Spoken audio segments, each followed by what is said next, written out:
Yeah Dattatreya గారు, high court తీర్పుతో ఇప్పుడు హైడ్రా పనితీరు పైన అనేక ప్రశ్నలు తలెత్తుతున్నాయి. అయితే నిజంగానే రాబోయే రోజుల్లో హైడ్రాకు పరిస్థితి ఎలా ఉండబోతుంది అసలు?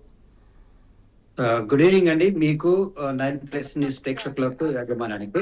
యా. తెలంగాణ రాష్ట్రంలో హైడ్రా అనేటువంటిది ఒక ప్రభుత్వం తీసుకొచ్చినటువంటి అధికారం, అంటే పవర్ సెంట్రిక్ కేంద్రం అది. మేము చాలా సందర్భాల్లో చూసినాం హైడ్రా యొక్క పనితీరును హైకోర్టు పదే పదే ఆ, ప్రశ్నిస్తూనే ఉంది.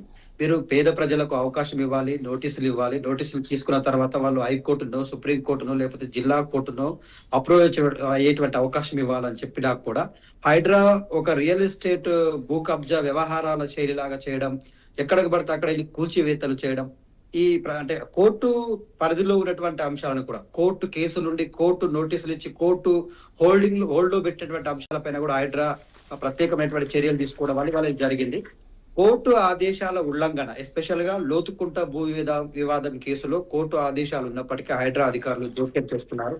దీనిపైననే హైకోర్టు చాలా సీరియస్ గా ఈ కోర్టు ధిక్కరణ, కంటెంప్ట్ ఆఫ్ ది కోర్ట్ అనేటువంటి ఆదేశాలు పదే పదే కోర్టు ఆదేశాలను ఉల్లంఘిస్తూ కమిషనర్ వ్యక్తిగతంగా కోర్టుకు హాజరు కావాల్సి ఉన్నా కూడా హాజరు కాకపోవడము, ఆయన ఇచ్చినటువంటి సమాధానాలు సరిగ్గా కోర్టు యొక్క సమయంలో కానీ కోర్టును సాటిస్ఫై చేయకపోవడం వల్ల కొన్ని సందర్భాల్లో నోటీసులు ఇవ్వకుండా కూల్చివేతలు చేయడం, ముఖ్యంగా కోకాపేటలో నిర్మాణాలను ముందస్తుగా నోటీసులు ఇవ్వకుండా కూల్చివేశారు.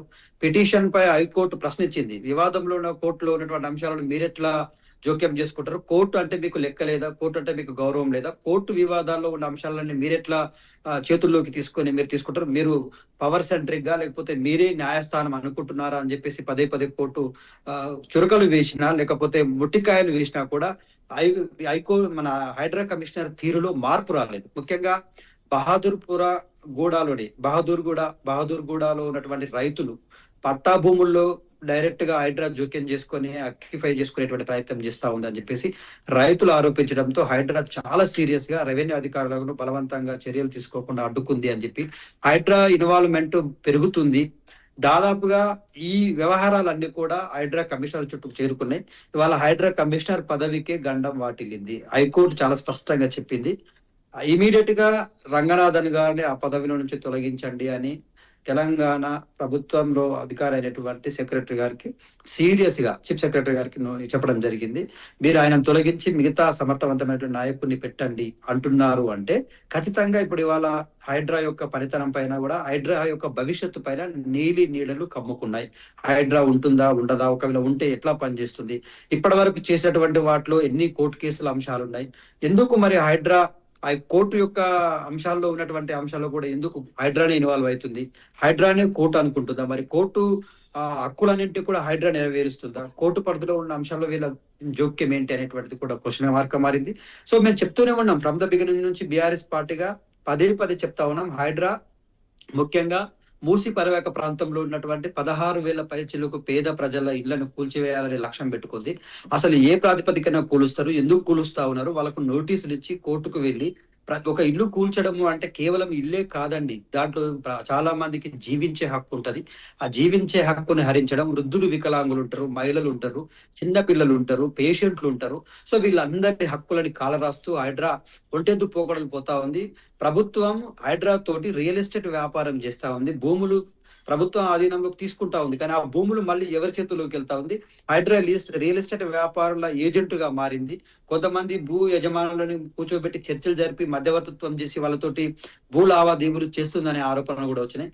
హైడ్రా పేరు చెప్పి కొంతమంది పొలిటికల్ లీడర్స్ కూడా ఈ హైడ్రా యొక్క పవర్స్ ని దుర్వినియోగం చేసింది అనేటువంటిది వచ్చింది. 16 అంశాల్లో హైడ్రా ఇన్వాల్వ్ అవుతుంది. వాటర్ రిసోర్సెస్ అని చెప్పి, ఎలక్ట్రిక్ పవర్ అని, రెవెన్యూ భూములని, ఇట్లా చెప్పుకుంటూ పోతే దాదాపుగా 16 అంశాల్లో హైడ్రా తన ఒంటెద్దు పోకడలు పోతా ఉంది. కొన్ని కోర్టు పరిధిలో ఉన్న అంశాలు ఉన్నాయి. కోర్టుకు వెళ్ళినటువంటి వ్యక్తులకు కోర్టు ఆదేశించిన ఆదేశాలను గౌరవించకుండా, కోర్టు మీద గౌరవం లేకుండా వ్యవహరించిన తీరుకే ఇవాళ ప్రతిఫలంగా హైడ్రా లో ఉన్నటువంటి అధికారులకు వాళ్ళ ఆదేశాలు రావడం జరిగింది. ఏవి రంగనాథ్ గారి యొక్క పదవి ఉంటుందా ఊడుతుందా అనేటువంటి ప్రశ్నార్థకంగా మారింది. సురారం కేసులో కోర్టు ఆదేశించింది ఏమని, 48 గంటల్లో హైడ్రా నోటీసు బోర్డులు తొలగించాలి, తొలగించకపోతే ఖచ్చితంగా కోర్టు ధిక్కరణ కిందికి వస్తుంది అని చెప్పినా కూడా హైడ్రా అధికారులు ఆ నోటీసు బోర్డులు తొలగించలేదు. తొలగించకపోవడం వల్ల హైడ్రా చాలా సీరియస్ గా, ఒకటి కాదు రెండు కాదు, ఇది పర్యాయంలో జరిగినటువంటి ఒక 5-6 అంశాలను పరిగణలోకి తీసుకొని ఈ అన్ని అంశాల పరిధిలో ఉన్నటువంటి ఎన్నిసార్లు కోర్టు ధిక్కరణ, కంటెంప్ట్ ఆఫ్ ద కోర్టు కిందకి వచ్చింది, ఈ అంశాలన్నింటినీ దృష్టిలో పెట్టుకొని ఇవాళ రంగనాథన్ గారికి ఇది చేసింది. డ్యూ టు ద ప్రాసెస్, న్యాయపరమైనటువంటి ప్రక్రియను వీళ్ళు పాటించడం లేదు, న్యాయ వ్యవస్థ మీద హైడ్రా అధికారులకు గౌరవం లేదు. న్యాయ వ్యవస్థ మీద గౌరవమే ఉంటే ఈ అంశాలపైన వాళ్ళు ఖచ్చితంగా ఏదో ఒక చర్యలు తీసుకుంటారు. ఇది తీసుకోలేదు కాబట్టి ఖచ్చితంగా ఇవాళ హైడ్రా మెయిన్ గా కమిషనర్ గా ఉన్నటువంటి వ్యక్తి రంగనాథన్ గారి పదవుల నుంచి తొలగించాలని సీరియస్ గా ఉంది. ఎస్, అంటే ఒక సివిల్ సర్వెంట్ ఏజెంట్ ఆయనకు ఆల్రెడీ చట్టాలు కూడా తెలిసే ఉంటాయి, ఎందుకంటే వాళ్ళకు ఫస్ట్ నుంచి చట్టాలు అవగాహన ఉంటుంది. అలాంటి వ్యక్తి దాదాపుగా 63 సార్లు కోర్టు ధిక్కరణ కింద ఆ కోర్టు ఆర్డర్స్ కూడా పాస్ కాకపోవడం, చేయకపోవడం చూస్తే కనుక, అంటే ఇక్కడ ప్రభుత్వం అండగా ఉంటుంది అని చెప్పి వీటిని తీసుకున్నారా, లేదంటే ఖచ్చితంగా మనకి ఏం ప్రాబ్లం లేదు, మన ప్రభుత్వమే అధికారంలో ఉంది అన్నట్టుగా చెలరేగిపోయినట్టుగా చూసుకోవాలా? హైడ్రా అనేటువంటిది మరో ప్రత్యామ్నాయ న్యాయ వ్యవస్థ లాగా చట్టాన్ని, న్యాయాన్ని చేతిలోకి తీసుకొని పేదవాళ్లకు మరియు నిరుపేదలకు జీవించే హక్కు లాంటి దాన్ని కూడా హరించేటువంటి రైట్స్ తోటి ఉక్కుపాదం మోపుతా ఉంది. అర్ధరాత్రులు వచ్చి కూల్ చేయడము అంటే, చదువుకుంటున్న పిల్లల స్కూల్ బుక్స్ తీసుకోకుండా, అవకాశం ఇవ్వకుండా వాళ్ళని వీధి పాలు చేయడము అంటే, కట్టుబట్టలతో రోడ్డు మీద పడేయడము అంటే హైడ్రాకు ఏం రైట్ ఉంది? ఇవాళ రేపు చనిపోతున్నటువంటి వ్యక్తికి ఉరిశిక్ష వేసినటువంటి వ్యక్తికి కూడా కోర్టు చివరి కోరిక నీది ఏంది అని అడుగుతుంది. అట్లా చివరి కోరికలు కూడా అడగకుండా, వాళ్ళకు 2 రోజుల సమయం ఇవ్వకుండా, లోపల ఉన్నటువంటి నిత్యావసర వస్తువులు, భోజనానికి సంబంధించిన వస్తువులను తీసుకోకుండా, లేకపోతే అత్యవసర వస్తువులు, మెడిసిన్స్ లాంటివి ఉంటాయి అవి తీసుకోకుండా అర్ధరాత్రులు వాళ్ళని కూల్చేయడము అంటే ఖచ్చితంగా ఇది చట్టాన్ని, న్యాయాన్ని చేతిలోకి తీసుకొని ఒక పవర్ సెంట్రిక్ గా ప్రభుత్వానికి ఒక ఏజెంట్ గా మారింది. ప్రభుత్వం చెప్పు చేతుల్లో ఉండి ప్రభుత్వం ఎవరి భూముల్లోకి పంపిస్తే, అంటే ప్రభుత్వం అనేటువంటిది శాశ్వతం కాదండి, అధికారులు శాశ్వతము, న్యాయ వ్యవస్థ శాశ్వతము, ఇవి ఎప్పటికీ ఉండేటివి. ఈ సమాజంలో ఉన్నటువంటి ప్రజాస్వామ్యాన్ని కాపాడేటువంటి మూల స్తంభాలు. కానీ ప్రభుత్వంలో ఉన్నటువంటి వ్యక్తుల చెప్పు చేతల్లో ఉండి వాళ్ళు ఎవరి భూముల్లోకి వెళ్ళమంటే వాళ్ళ భూముల్లోకి వెళ్ళి, విలువైన భూముల్లో దగ్గరికి వెళ్ళేసి హైడ్రా లిటిగేషన్స్ ప్రారంభించి, మీరు కుంటలు, నాలలు, చెరువుల భూముల విషయంలో మీరు చర్యలు తీసుకున్నారు అంటే దానికి ఎవరు ఆబ్జెక్షన్ చెప్పట్లేరు. బట్ మీరు ఎవరి భూముల దగ్గరికి వెళ్తున్నారు? విలువైనవి, ఒకప్పుడు ఎవరు కనికరించని భూములు, అసలు ఏమి లేనటువంటి భూములు, విలువ లేనటువంటి భూములు ఇవాళ సిటీ సెంటర్ లోకి అయ్యేసరికి అక్కడ ఉన్నటువంటి పేదలని అక్కడ నుంచి తరలించేటువంటి ప్రయత్నం చేస్తా ఉన్నారు. నిరుపేదలను గూడులేని పక్షులను చేస్తా ఉన్నారు. ముఖ్యంగా మూసి పరివాహక ప్రాంతంలో కావచ్చు, మనం చూస్తా ఉన్నాం. అటు రాజేంద్ర నగర్, సన్ సిటీ ఆ ప్రాంతం నుంచి మొదలుకుంటే ఇవాళ ఇక్కడ ఉన్నటువంటి నాగర్ వరకు. సో ఏ ప్రాంతంలో చూసినా కూడా హైడ్రా చేస్తున్నటువంటి చర్యలు, ముఖ్యంగా ప్రధానంగా కోర్టు చాలా హర్ట్ అయింది ఏ విషయంలో అంటే, ఈ ముఖ్యంగా బహదూర్పురా విషయంలో, తర్వాత అట్లాగే లోతుకుంట విషయంలో, ఈ 2 అంశాల్లో కోర్టు పదే చెప్తూ ఉంది, మీరు ఆగండి, మీ అత్యుత్సాహాన్ని ప్రదర్శించకండి, మీరు చట్టాన్ని చేతుల్లోకి తీసుకోవద్దు, కోర్టుకు కొన్ని గౌరవ మర్యాదలు ఉన్నాయి, కోర్టు చెప్తున్న ఆదేశాలను పాటించండి అంటే కూడా రంగనాథన్ గారు వినకుండా తన పని ఏదో తను చేసుకుంటూ వెళ్ళడం జరిగింది.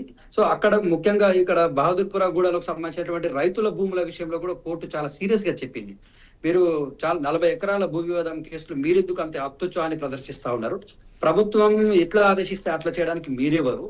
న్యాయ వ్యవస్థ పరిధిలో విచారణ జరుగుతున్న అంశాలని మీరు చూడాలి కదా, న్యాయం ఏం చెప్తుంది, తీర్పు ఏమొస్తుంది, జడ్జిమెంట్ ఏమొస్తుందో ఆలోచించకుండా కోర్టు ఎన్నిసార్లు ఆదేశించినా కూడా కోర్టు తీర్పుని మీరు పక్కన పెట్టి చట్టాన్ని మీ చేతిలోకి తీసుకొని కంటెంప్ట్ ఆఫ్ ద కోర్టు ధిక్కరణ కిందికి మీరు చేస్తా ఉన్నారు. ఇన్నిసార్లు మీరు కోర్టు ధిక్కరణ చేశారు కాబట్టి మీరు ఆ పదవిలో కొనసాగడానికి వీల్లేదు, ఖచ్చితంగా మీరు ఆ పదవిలో నుంచి వెళ్ళిపోవాలని చెప్పేసి కరాఖండిగా ఇవాళ కోర్టు ఆదేశించింది.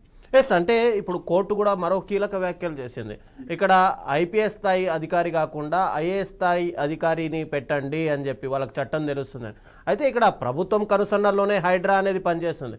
రేపు ఐఏఎస్ అయితే ఏంటి, ఐపీఎస్ అయితే ఏంటి, రేపు వచ్చే అధికారి కూడా సేమ్ ఇలాగే ప్రొసీడింగ్ చేయడని ఏమైనా ఉన్నాయా? సార్, ఇప్పుడు అది హైడ్రా అనేటువంటిది ప్రభుత్వం ఏర్పాటు చేసినటువంటి ఒక వ్యవస్థ, అది రాజ్యాంగబద్ధమైనటువంటి సంస్థ కాదు. కానీ దానికి కల్పించినటువంటి హక్కులు రాజ్యాంగాన్ని కూడా కాల రాసేటివి, రాజ్యాంగాన్ని కూడా పక్కన పెట్టేటువంటి హక్కులు కల్పించింది ప్రభుత్వం. ప్రత్యేకమైనటువంటి హక్కులు కల్పించడం వల్ల, ప్రత్యేకమైనటువంటి ఆదేశాలు ఇవ్వడానికి, అర్ధరాత్రులు కూడా కూల్చివేసేటువంటి చర్యలు చేయడం వల్ల ఇవాళ ఐఏఎస్ ఉన్నా, ఐపీఎస్ ఉన్నా ఒకటి మాత్రం నిజమండి, ప్రభుత్వం ఏది చేయమంటే అది చేయడానికి ఒక ఏజెంట్ లాగా పనిచేస్తా ఉంది హైడ్రా.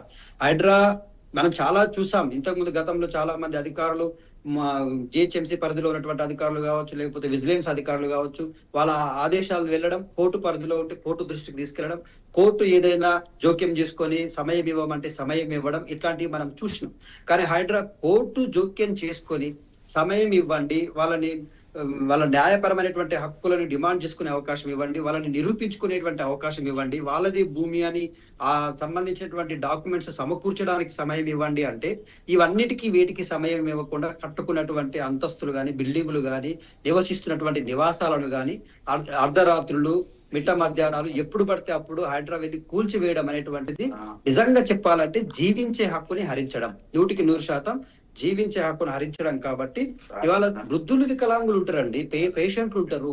ఒక ఇంట్లో ఒక కుటుంబం ఉన్న తర్వాత అన్ని రకాల వ్యవస్థలు ఉంటాయి. మహిళలు ఉంటారు, చిన్నపిల్లలు ఉంటారు, ఆడపిల్లలు ఉంటారు. వాళ్ళందరి హక్కులను చేతుల్లోకి తీసుకున్నటువంటి హైడ్రా ముఖ్యంగా రైతులకు సంబంధించినటువంటి అంశంలో, రైతులకు వ్యవసాయ యోగ్యమైనటువంటి భూములు, అక్కడ పంట పండిస్తున్నటువంటి భూములు, ఆల్రెడీ రైతులు ఎన్నో సంవత్సరాలుగా దాంట్లో వ్యవసాయం చేస్తున్నటువంటి వాళ్ళు ఉన్నారు. వాళ్ళ భూముల్లోకి మీరు ఎట్లా వెళ్తారు?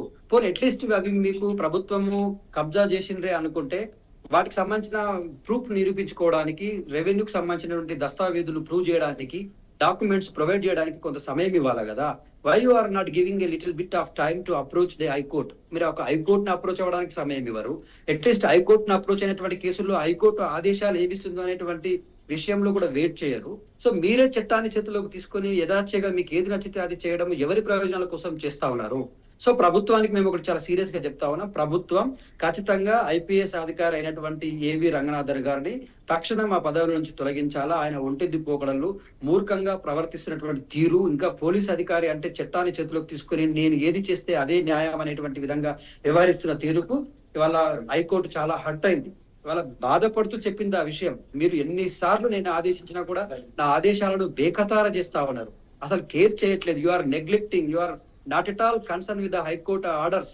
మీరు హైకోర్టు ఆర్డర్స్ ని గౌరవించట్లేదు, హైకోర్టు ఆదేశాలను కన్సిడర్ చేయట్లేదు.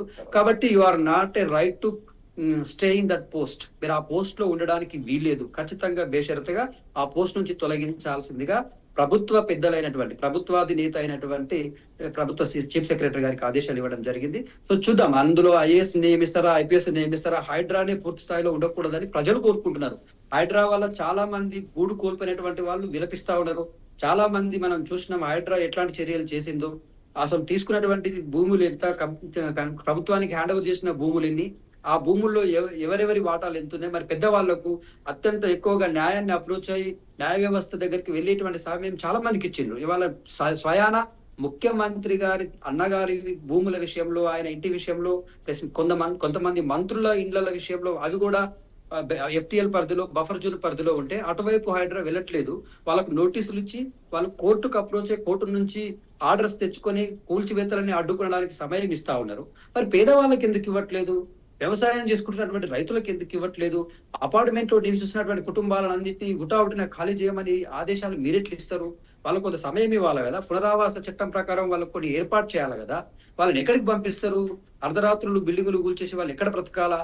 సో ఇవన్నిటికీ మీరు సమాధానం చెప్పాల్సిన అవసరం ఉంది. కోర్టు అంటే మీరు ఆదేశించగానే మీరు కూల్చేయమంటే కూల్చేయడానికి చట్టాన్ని చేతుల్లోకి తీసుకోదు. మిస్టర్ రంగనాథన్ గారు, you should answer these questions. If you are not interested to answer my questions, you should get down from that opportunity అని చెప్తున్నది.